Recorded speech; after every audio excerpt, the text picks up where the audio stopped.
Hey guys, Meredith here, certified health coach and consultant, and I have my friend Caitlin here. Hi. And we just wanted to shoot a little video for you guys on an experiment that we did last week. It was Caitlin's first time, not my first rodeo, but what we did was we did a bone broth fast. And what we did, so for 4 days, I did 4 days, you did 3 days, Yes. right? Yes. For 4 days straight, we ingested nothing but grass-fed bone broth.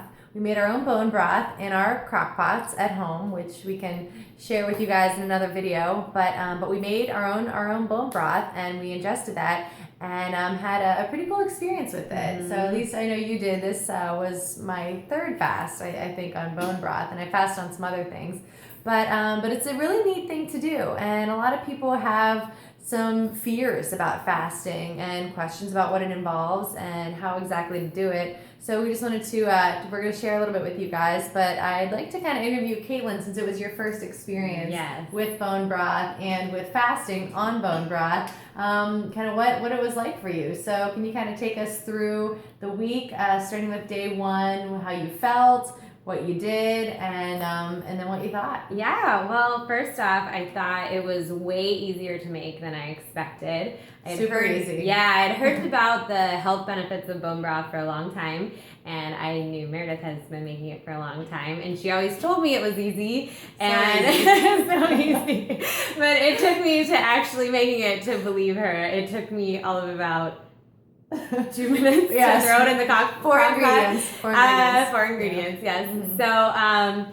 So I would say the initial preparation for it was way easier than I expected, because I think initially when we think fast or we think some sort of new thing we're trying, it always feels like it has to be this big deal. Yep. But we literally decided to do it on, I think, a Saturday. It's kind of a whim. We're like, let's do it. Yeah, so we got the stuff where we needed on Sunday, and by Monday we were fasting. So initially, I was actually surprised by how easy it was and how much energy I had on it and how I wasn't anywhere near as hungry as I thought it would be. I mean, I have my moments, of course, but So you wake up, you're drinking the broth. Now, how much broth were you drinking throughout the day? Well, so I work from home, so I was really just paying attention to my body. I didn't have to plan as much ahead as I would if maybe I had to take some to an office, but I really was just listening to my body, and a lot of it had to do with, if I was thirsty, if I was hungry, if, I was just kind of paying attention to my body and to what I needed. So, huge. Yeah, so the hardest part for me was the morning. I felt like until I got that initial cup of broth, and actually probably even about 20 to 30 minutes after that was when I really started to feel okay. But by the afternoon and the end of the day, on each day during the fast, I felt like I normally do, if not better. So it was actually hard to tell I wasn't eating. But you have so much more time. Yes, too. I've always noticed when I've been fasting in the past that we spend so much time in our lives thinking about food, preparing food, eating the food, that when we take food out of the equation for a while, we have so much more time to accomplish things. It's really incredible. Yes. And I completely agree with that. I set the intention for the week to be a very mindful week. I kind of cleared my schedule of any social activities or anything like that. I really No dinners out. No dinners out. Sorry, I'm not eating for a while. Yeah, so I can't come to dinner. Yeah. I did have to go to the farmer's market at one point to get stuff for after the fast, but I tried not to make eye contact with any of the delicious looking food there. Don't make eye contact. Yeah, but it was actually great. It was so nice to give myself permission to just kind of lay low for the week. I did some meditation. I even went for a long walk outside, which I felt fine to do. I didn't feel weak at all. It was a beautiful day. So I really just felt connected to my body and really aligned, and not only like I was resetting my body because I had been having some digestive problems leading up to that, but so I was feeling so much better. It wasn't just a reset. I was also kind of retuning into the natural rhythms of my body, which we forget about when we're so, there's so many demands on our time and our energy, and I live in the city, so I'm eating at restaurants frequently, and it's nice to kind of remember what our body's capable of and how we kind of feel when you take all those things out of the equation. Mm-hmm. Huge. And you said you slept well too, right? Great. Oh my gosh, I'm a horrible sleeper normally. Horrible. I'm a light sleeper. I'm always tossing and turning. It's not a very restful sleep. I felt like not only was I getting restful sleep, but I felt like I had so much energy during the fast that I was waking up so much earlier. I mean, I had been struggling to get up at 9, and I was really dragging through, if that, my schedule's flexible, so I can kind of pick when I want to wake up. But my mornings had really been rough for at least the past month or so, since the daylight's been getting less and less and the weather's been changing. But during the fast, I mean, I was up and at 'em and ready to go, and I hadn't intended to get a lot done during the fast. I really was just taking it day by day. Wasn't and the just, pressure. Right, no pressure, just seeing what I was up for. But yeah, I was blown away by how I felt and how much I was able to do during it without any kind of problems. In fact, I would say I felt a lot better than I normally do, energy-wise and food-wise.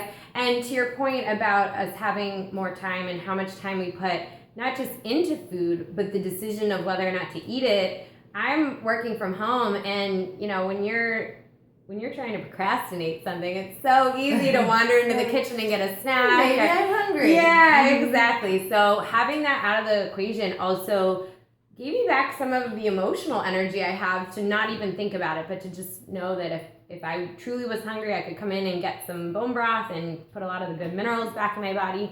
But otherwise, I really wasn't thinking about it. I was kind of focused on me, and that felt great. I love that too, because I think, every decision we make takes energy. And when you take that out of the equation, you have more energy to channel into other things. Yes. So that's really cool. Yes. And even without keeping I never keep junk food in my house, but I mean, there's always stuff that I feel like sometimes if I'm a little bored or just kind of stuck, kind of pushing through a lot of tasks or anything, that sometimes that, we still have those bad habits of using food as sort of a relief or, whatever it might be. So like you said, having that out of it gave me back a lot of the emotional energy that I could just focus on whatever felt way more intentional. Awesome. So you did about 3-4 days straight bone broth, had a lot of awesome physical, mental, spiritual benefits.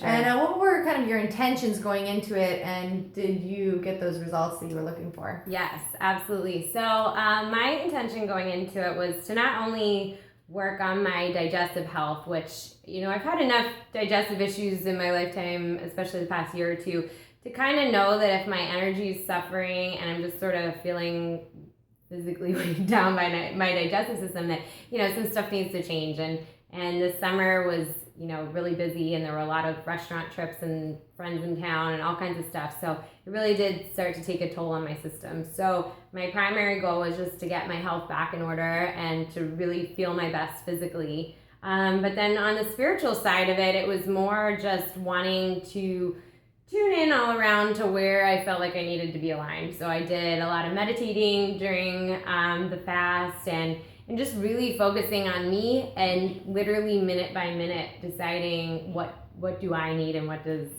what would make me feel aligned and feel good. So, so digestively, I think I accomplished my goals for sure. It was such a nice reset.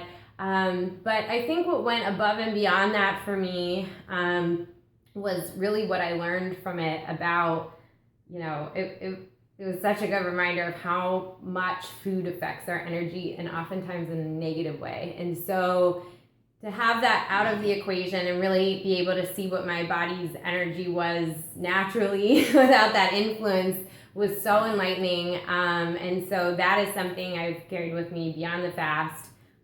So even just cutting back on portion sizes and just that awareness. I think it's so important that we're constantly cultivating our awareness with our body and our health. And so in addition to the physical benefits I got from it, I just think that knowledge and awareness is what continues to carry forward when the fast is over. Yeah, priceless. Awesome. And fasting is amazing. It is an ancient tool that so few people take advantage of today. There's no faster way to decrease inflammation in the body, to balance your hormones, to reset your gut.